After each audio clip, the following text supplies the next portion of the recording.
बिस्मिल्लाहिर्रहमानिर्रहीम, अस्सलाम वालेकुम। आप देख रहे हैं प्रोग्राम न्यूज़ फीड और मैं रुखशान मीर। नाजरीन, निगरान वज़ीर आज़म निगरान विफाकी काबीना की तश्कील के लिए सरगर्म अमल दिखाई दे रहे हैं। कुछ नाम सामने आ चुके हैं, जबकि कुछ नामों पर अभी गौर व फिक्र जा रही है। हतमी तौर पर अभी लिस्ट वज़रा की सामने नहीं आई, लेकिन इनिशियली अगर हम देखें तो डॉक्टर शमशाद अख्तर निगरान विफाकी काबीना में वज़ीर ख़जाना नामजद किए जाएंगे, ज़राए ये बताते हैं। जबकि निगरान सनअत और तिजारत के लिए डॉक्टर गोहर एजाज का नाम फाइनल किया जा रहा है। लेकिन जैसे कि निगरान प्राइम मिनिस्टर की दफ़ा दर्जन भर से जायद नाम सामने आए और ज़राए बहुत कुछ क्लेम करते रहे, लेकिन फैसला आखिरी चंद लम्हों में हुआ कि अनवारुल हक काकड़ को निगरान वज़ीर आज़म बनाया जाएगा।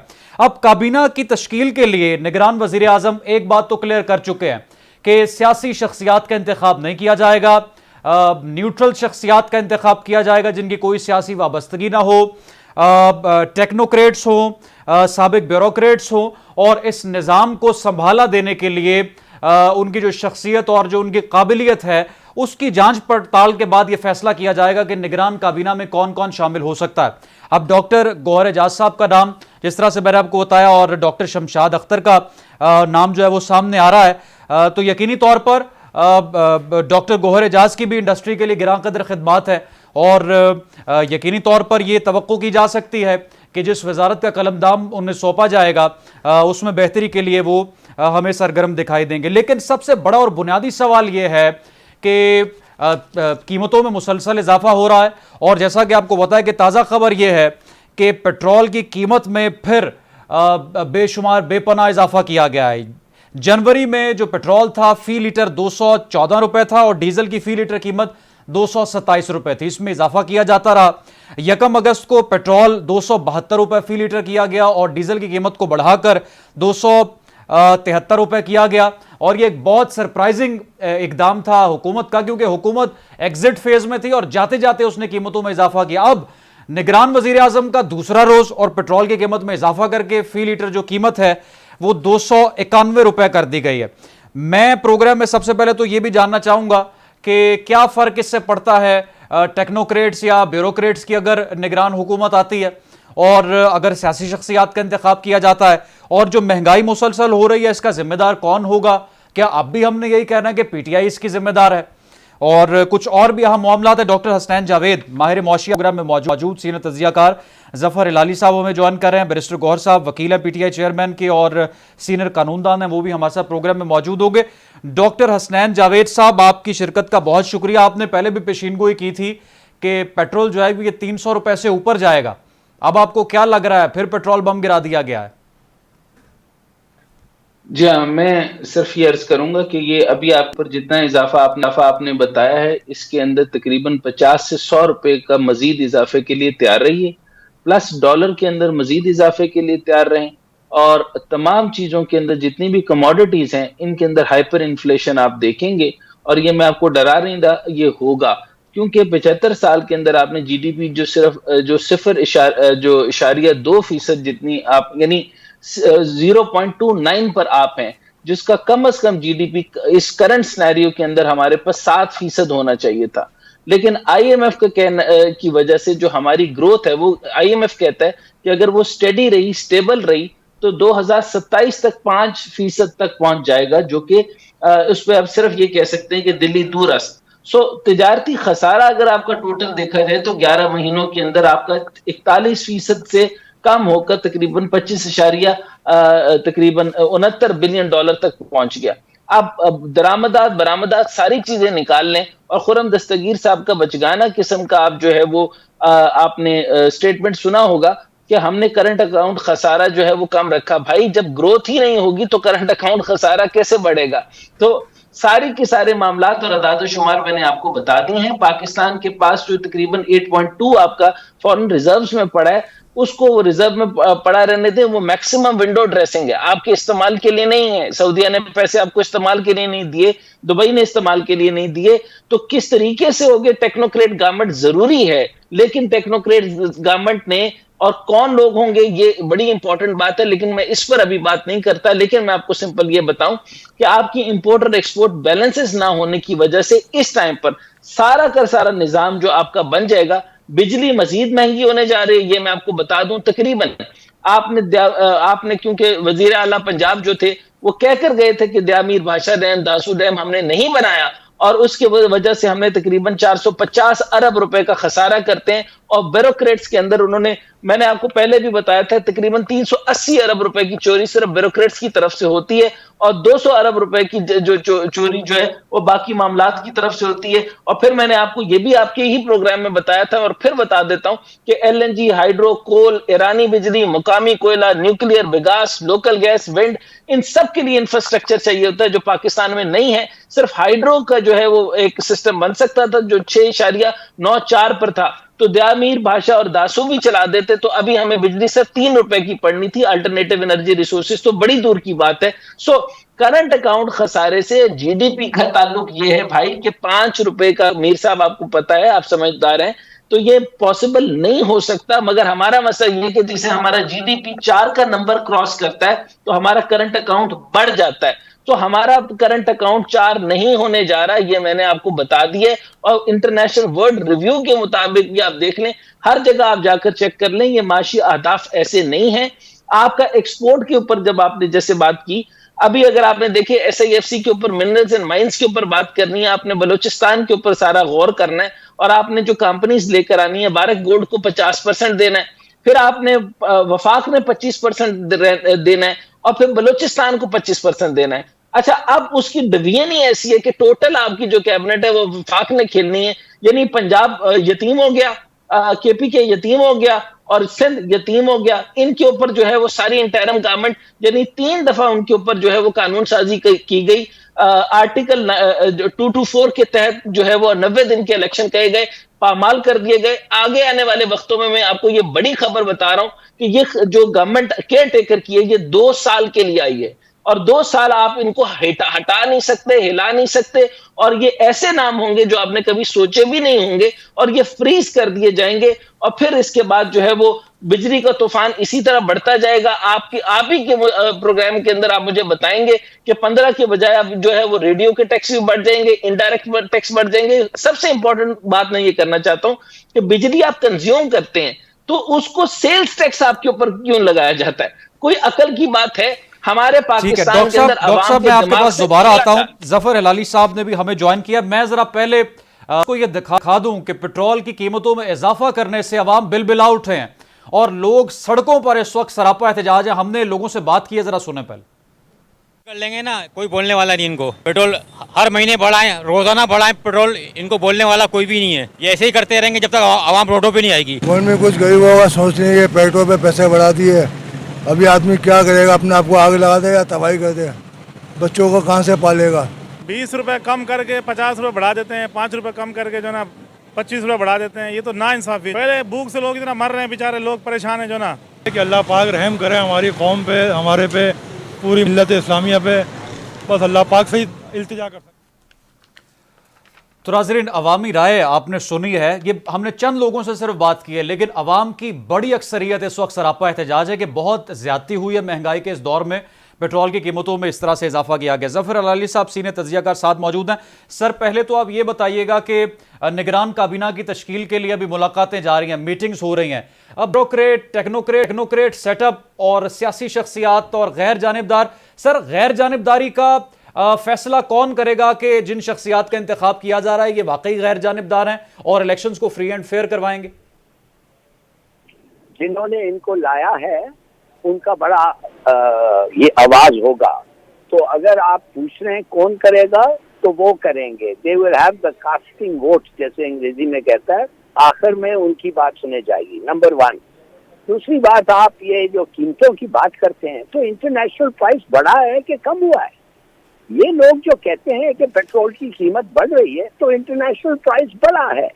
और जब इंटरनेशनल प्राइस बढ़ता है तो आपने एक एग्रीमेंट साइन किया है IMF के साथ कि आप सब्सिडीज नहीं देंगे, आप वही करेंगे जो करना पड़ता है। वो ये है, जब प्राइस बढ़ जाते हैं आपको प्राइसेस बढ़ाने पड़ते हैं। अगर आप प्राइस नहीं बढ़ाएंगे आपको सब्सिडी देना पड़ेगा। Subsidy is not allowed.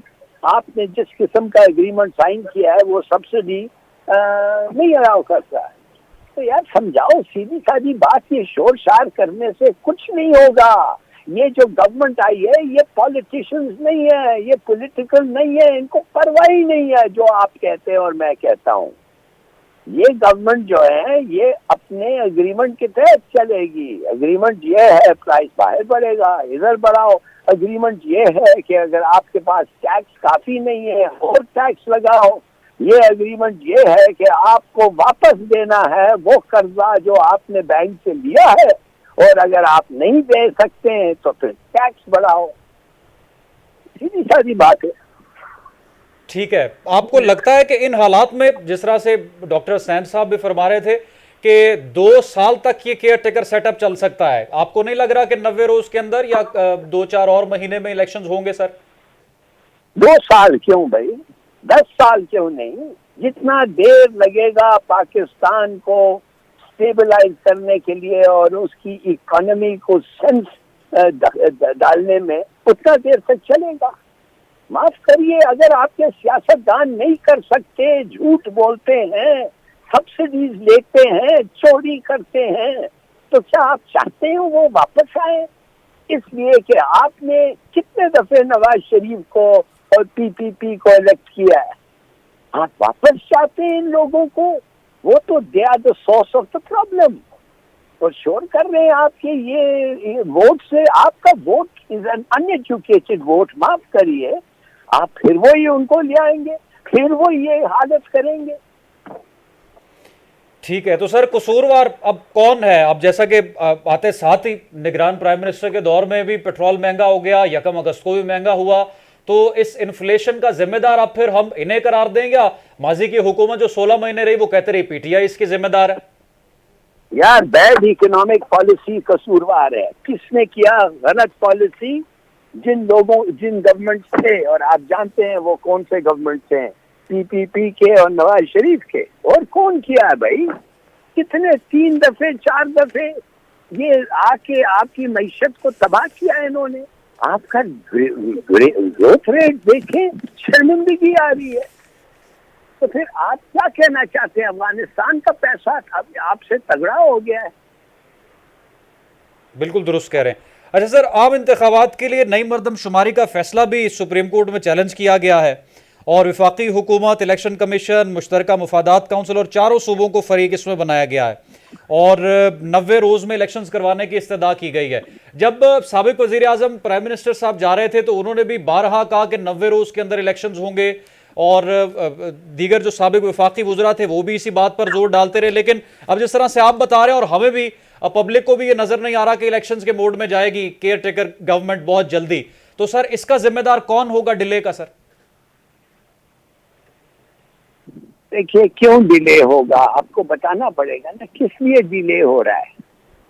और अगर गवर्नमेंट कहेगी या कोई वजह होगा, तो अगर आप मुझे पूछ रहे हैं क्या अदालत ये चीज कह सकती है? क्या अदालत की बातें माने जाएगा? क्या अदालत ने उस वक्त कहा, जब कहा था इलेक्शन करो, वो माने गया था? कॉन्स्टिट्यूशन में लिखा हुआ है क्यों इलेक्शन होने चाहिए।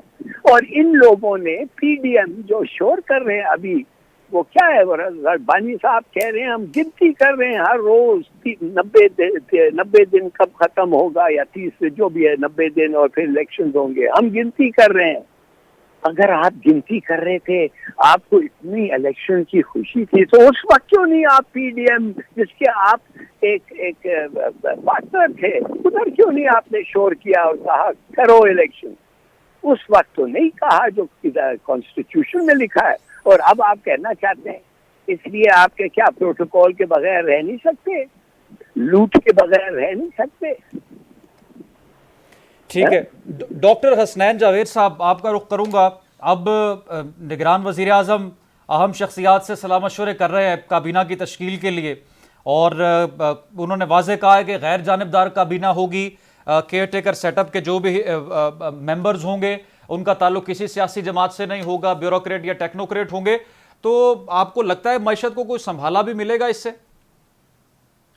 देखिए, सबसे पहली बात तो ये थी कि जिस टाइम पर जो है वो खान साहब लॉन्च हुए थे, उस वक्त तक ये अंदाजा था कि ये यही वाला करप्ट टोला है, इसको निकालने के लिए, इसको हमेशा के लिए अरेस्ट करने के लिए, इनको हमेशा के लिए ऑब्सोलीट करने के लिए लाया गया है।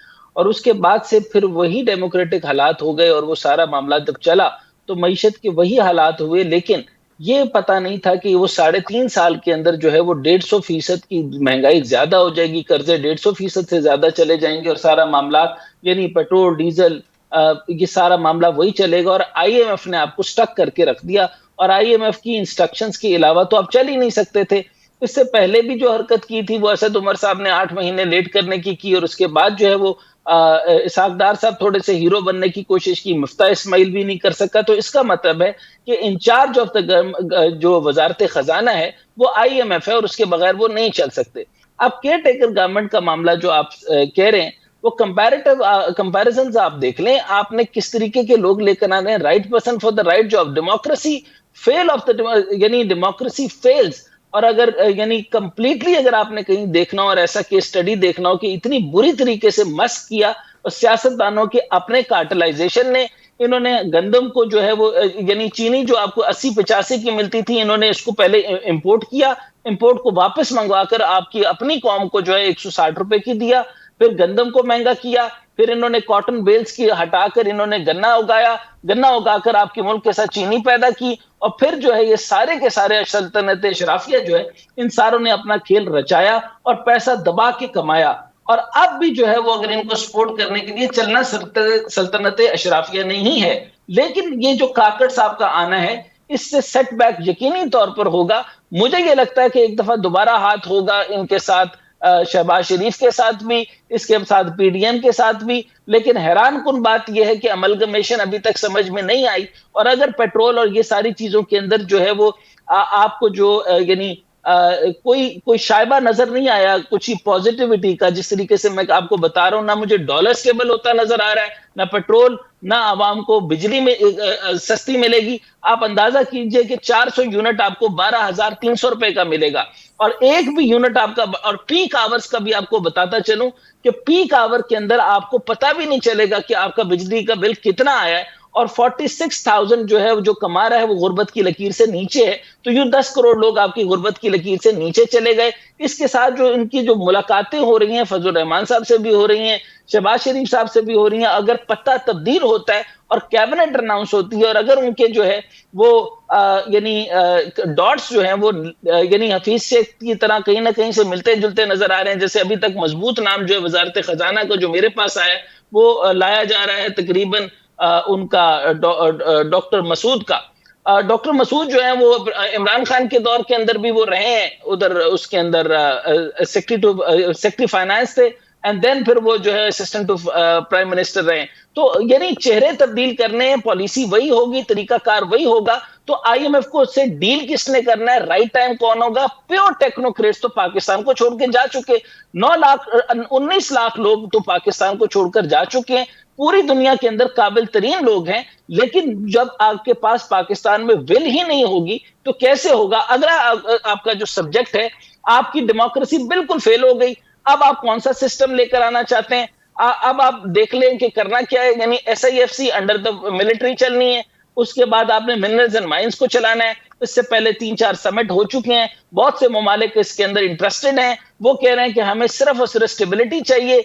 अब स्टेबिलिटी के लिए से वो फौज पे एतमाद कर रहे हैं, ग्रीन डेवलपमेंट में भी वो फौज पे एतमाद कर रहे हैं। इसके बाद वो CPEC के अंदर मामले के अंदर भी वो फौज पे एतमाद कर रहे हैं, स्पेशल इकोनॉमिक जोन के ऊपर भी वो फौज पे एतमाद कर रहे हैं। ये सारे मामला जब बनेंगे, फॉरेन डायरेक्ट इन्वेस्टमेंट आएगी, तो 1 से 2 साल या 3 साल जो भी कहेंगे तो ये तो स्ट्रक्चर बनने में लग जाएगा, रिफॉर्म तो होंगे नहीं। तो यहाँ पे मेरा सबसे बड़ा सवाल ये कि ना आपको यहाँ पर कहीं डैम बनते नजर आ रहे हैं, ना यहाँ पर बिजली का कोई मामला होगा, ना यहाँ पे कोई आपको गंदम मिलेगी। तो गरीब आदमी का तो सब्जेक्ट खत्म हो जाएगा। रही बात फॉरेन डायरेक्ट इन्वेस्टमेंट की, तो वो भी सारी की सारी सल्तनतें अशराफिया के लिए जाएगी। मैं मानता हूं कि टेक्नोक्रेटिक गवर्नमेंट अच्छी होगी, लेकिन फौरी तौर पे अवामी फायदा को नजर आएगा। IMF के पास 23वें प्रोग्राम के बाद जाने का मतलब ये है कि आप मजीद और ट्रैप में चले जाएंगे।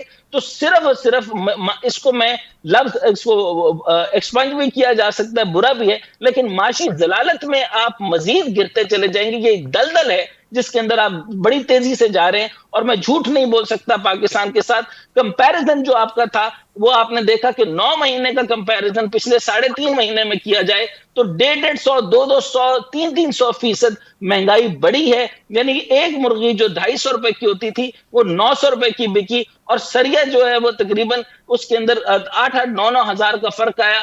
लेबर से लेकर, कमोडिटी से लेकर, 57 कंज्यूमर प्रोडक्ट से लेकर, यानी हर कंजम्पशन के ऊपर जीएसटी लगाई। तो सारा का सारा लेकर आप ये समझ लीजिए कि अब आपके कंट्रोल में नहीं है, स्टीयरिंग पे आईएमएफ है, उसने इंस्ट्रक्शन देनी है, उससे कोई लेना देना नहीं है। अदालत के अंदर चैलेंज हुआ आपका जो है ये सुपर टैक्स, तो सुपर टैक्स को भी चैलेंज होने के बावजूद भी उनको 6% देना है। तो अब मुझे समझ नहीं आ रही, मल्टीनेशनल कंपनीज के अंदर हैस्कूल भी चला गया, शेल भी जा रहा है, बाकी कंपनीज भी जाना चाह रही हैं, और इतने सारे टैक्स, यानी टैक्स हॉलीडे जहां देना चाहिए और जहां पर हमें आसानियां देनी चाहिए। फॉरेन ऑफिस के अंदर मैंने देखा तो मुझे कुछ इंफॉर्मेशन चाहिए थी पोलैंड के लिए, तो मैं हैरान होकर रह गया कि एक तो वहां पर जो है वो बहुत सारा काम करना चाहते हैं तो वो कर नहीं रहे, और कोई भी इंफॉर्मेशन फॉरेन ऑफिस की वहां नहीं है। सारे एम्बेसडर से लेकर वहां पर आप एक लाइन देख लें, इन्होंने सिर्फ और सिर्फ वहां पे वक्त गुजारा है। कोई कमर्शियल अटैची नहीं है, कोई ट्रेड नहीं है, कोई ट्रेड रिलेशंस नहीं है, कोई बिजनेस नहीं है, कोई ट्रांजैक्शन नजर नहीं आती। और सारे सरकारी इदारों के अंदर देख लें, आप मिनिस्ट्री ऑफ इंडस्ट्री को देख लें, बोर्ड ऑफ इन्वेस्टमेंट को देख लें, आप ट्रेड एंड कॉमर्स को देख लें, और जितने भी एम्बेसडर यहां से वहां पर जाते रहे वो सिर्फ और सिर्फ वहां पर जो है वो सिर्फ एंजॉय करते रहे। लेकिन एक भी ट्रेड, मुझे कोई बड़ा ट्रेड बता दें कि कौन सी कंपनी जो यहां पर लेकर आए। पूरी दुनिया के अंदर रिवाज ये है कि वो उनके ट्रेड कमर्शियल काउंसलर्स होते हैं, तो मुझे आपको गिन के मुझे 2 ट्रेड कमर्शियल काउंसलर्स ही बता दें जो मुल्क के अंदर भारी एफडीआई लेकर आते हो। तो इस तरफ रिफॉर्म्स की अगर हम रीस्ट्रक्चरिंग नहीं कर सकते, रिफॉर्म्स तो बड़ी दूर की बात है।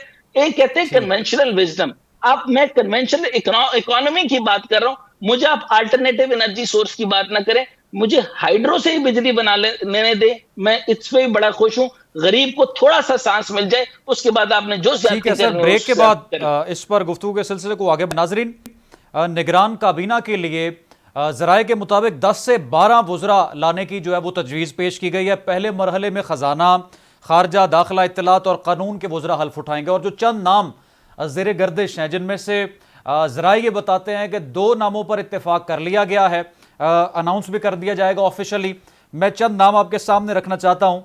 साबिक वज़ीर दाखिला बलूचिस्तान सरफराज बुगटी, साबिक सूबाई वज़ीर पंजाब हाशिम डोगर, और मारूफ बैंकार मोहम्मद ज़ुबैर का नाम भी इसी लिस्ट में शामिल है।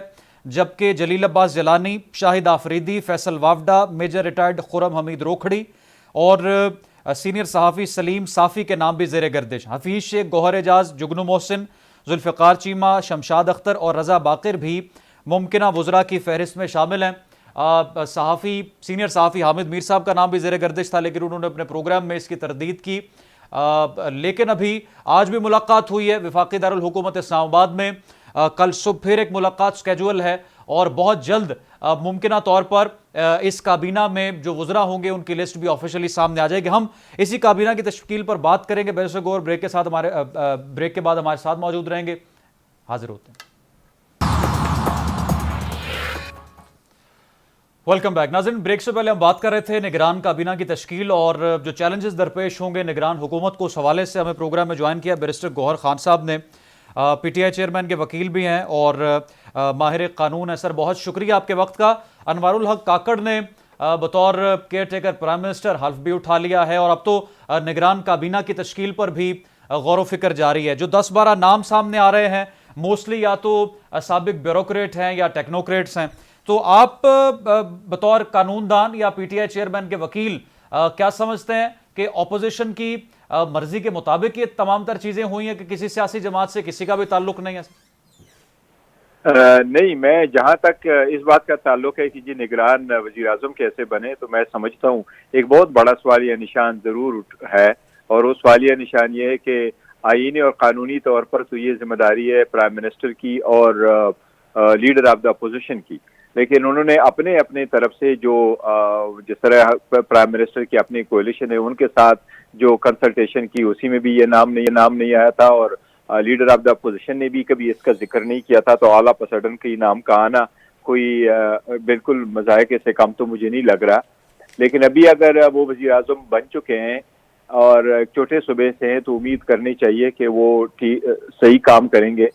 पीटीआई ने तो अपनी तरफ से शाह महमूद कुरैशी साहब ने एक लेटर भी लिखा है। हम उनसे ये तवक्को जरूर करते हैं कि अगर आपको कानून और आईन ने जो जिम्मेदारी दी है, वो सबसे पहले ये है कि आप इलेक्शन का इनेकाद करवाएं और फेयर और फ्री इलेक्शन हो, और सारी सपोर्ट इलेक्शन कमीशन को आप प्रोवाइड करें जो आईन आपसे तकाजा करता है। अगर ऐसा हो जाता है तो नथिंग लाइक इट, और ऐसा होना चाहिए।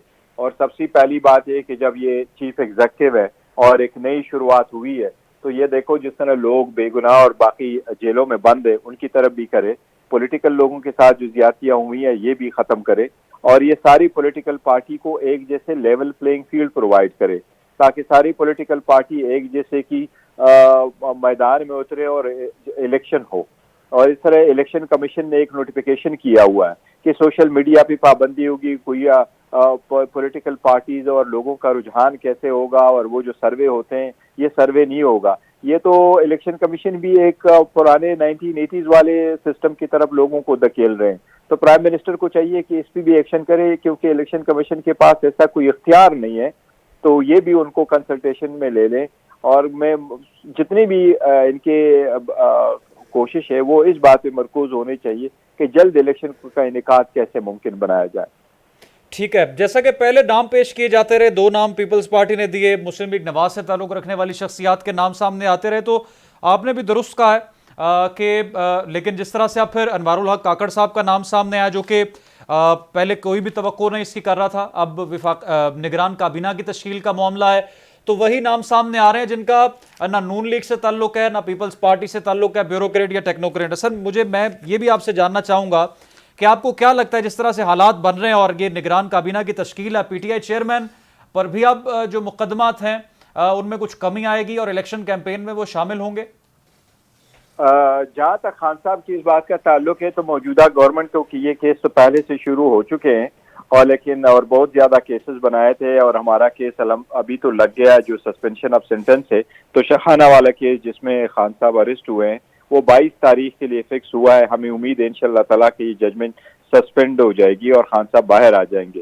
देखिए, एक मरतबा असम्बलियाँ मुद्दत पूरी करे और न्यू इलेक्शन का इनेकाद होना शुरू हो जाए, तो पूरी दुनिया में यही होता है कि जिसके खिलाफ जो भी कोई केसेस हो वो प्रोसेस ना हो, वो उसका प्रोसेस रुक जाए, ताकि सारे लोग सबसे पहले एक फेयर और फ्री इलेक्शन में पार्टिसिपेट कर सके। अगर एक पॉलिटिकल पार्टी के लीडर को जो इस वक्त मकबूल तरीन, अगर आप उसको जेल के अंदर रखते हैं, तो उस जो फेयर एंड फ्री इलेक्शन है उस पर एक बहुत बड़ा सवालिया निशान होगा। और जब हमारे इलेक्शनों पे सवालिया निशान आते हैं, यही है जिससे सबसे बड़ा प्रॉब्लम आता है। तो उम्मीद है मुझे निगरान हुकूमत से भी कि अगर ये अपनी impartiality दिखाते हैं, so the first person would be to go ahead with impartial mind।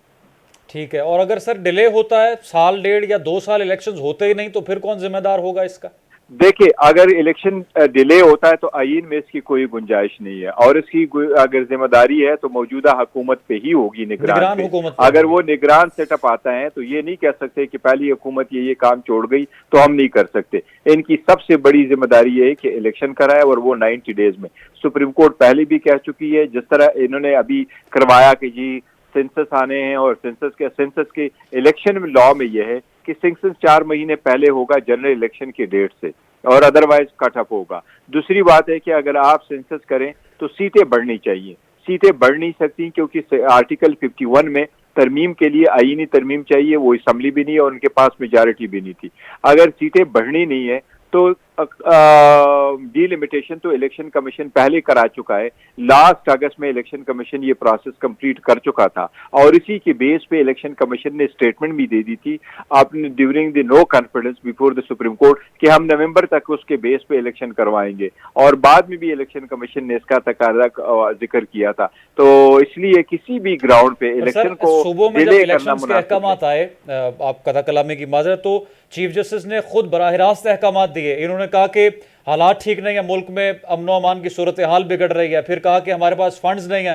फिर चीफ जस्टिस ने स्टेट बैंक को अहकाम जारी किए कि आप इंतखाबात पर जितने खर्चात आते हैं वो दें, लेकिन उज़र पेश किया गया और इलेक्शंस हमने देखा कि नहीं हुए। अब अगर निगरान हुकूमत भी इस तरह के उज़र पेश करती है तो फिर इलेक्शन कमीशन भी तो इसका जिम्मेदार होगा कहीं ना कहीं।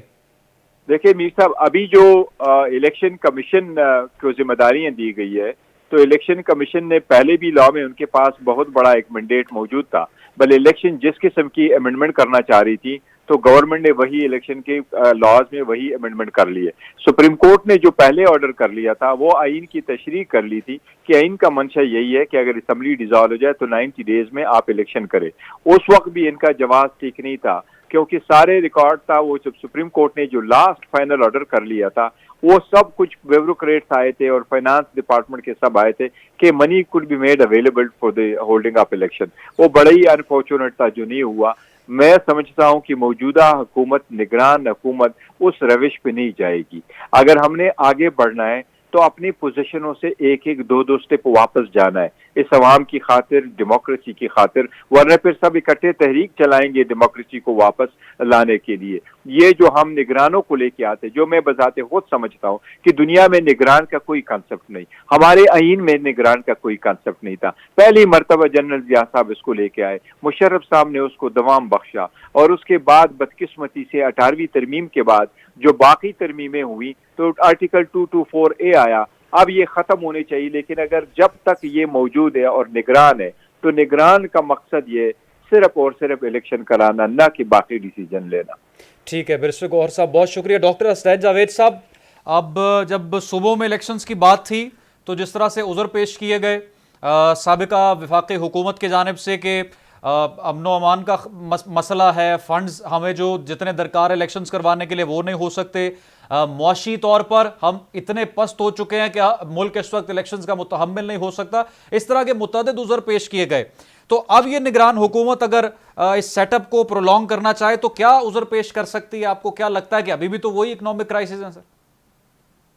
जी हाँ, जैसे पहले से ये बैरिस्टर साहब ने जो गुफ्तगू की सबसे बिल्कुल दुरुस्त की, और सबसे इम्पोर्टेंट बात जो उन्होंने की कि केयर टेकर गवर्नमेंट का कोई कॉन्सेप्ट नहीं होता, मैं एग्री करता हूँ। ना बांग्ला के अंदर है ना इंडिया के अंदर है, और वो डेमोक्रेटिकली या जिस भी तरीके से वो तरक्की कर रहे हैं, और आपने इंडिया का रैंक देख भी लिया, चौथे या पांचवें नंबर पे।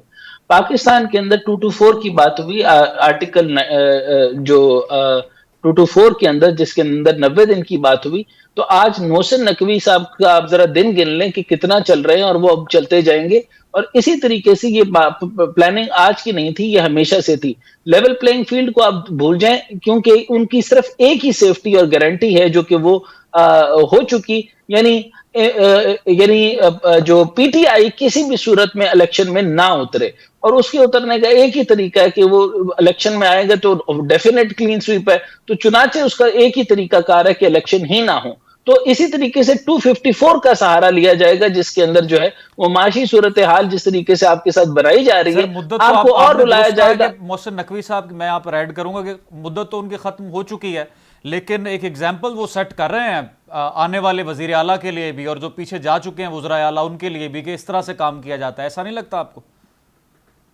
उन्होंने करना ही ऐसे है। अगला तरीका कार भी ये है कि इनका ताल्लुक बिल्कुल नहीं होगा, जो शहबाज शरीफ और ये सारे पूरा पीडीएम जो है, इनको कुछ नहीं मिलना, ये जीरो हो गए, सिफर हो गए, सियासी मौत हो चुकी। लेकिन इनकी एक गारंटी है कि बस जो है वो पीटीआई ना आए किसी तौर पे, तो वो बात मामला खत्म हो गया। ये बात ये मान गए, अपनी बात मान गए कि जमहूरी निजाम को ये नहीं चला सके, जमहूरियत इनके हाथ से नहीं चलती, मईशत को ये तबाह कर चुके हैं। ना इनसे IMF लिया गया, ना इनसे बाकी मामला चले, ना ये बिजली को कंट्रोल कर सके, ना गोल्डन 60s जनरल अयूब की तरह के दे सके, ना इसके बाद से इन्होंने दयामीर बादशाह डैम बना सके, ना ये दासू डैम बना सके, ना बाकी काम कर सके। सो चुनाचे फॉरेन डायरेक्ट इन्वेस्टमेंट से लेके SIFC से लेकर ग्रीन डेवलपमेंट से लेकर ये सारे मामलात को सुपरवाइज अगर पाकिस्तान मिलिट्री ने करना है, जो कि बहुत अच्छे अंदाज से कर रहे हैं, तो डेफिनेटली ये सारी गवर्नमेंट प्रोलॉन्ग होंगी। और 254 के तहत आर्टिकल की जो है वो पहले भी 3 दफा चीफ जस्टिस ने कहा था, तो क्या हो गया, अभी 4 मेन तकर्रियां बलोचिस्तान से हैं, और आपको पता है जस्टिस फायजीसा साहब भी जो है वो बलोचिस्तान से ही हैं, तो वहां से क्यों हो रहा है ये सारा आपको समझ आ जाना चाहिए। तो अब जो सारा सेटअप बनेगा वो आपको सारा शॉक करेगा, जो नाम आपके जहन में वो नहीं होंगे, और वो नाम आएंगे जो कि हम तकरीबन आप जो 2 साल तो मैंने आपको कंफर्म कहे हैं, ये प्रोलॉन्ग हो सकते हैं, कम नहीं हो सकते, ये चलते चले जाएंगे। ठीक है, डॉक्टर जावेद साहब माहिर मुआशियात और बैरिस्टर गौहर साहब हमारे साथ प्रोग्राम में मौजूद थे। नाज़रीन, कल दोबारा मुलाकात होगी। अल्लाह हाफिज़।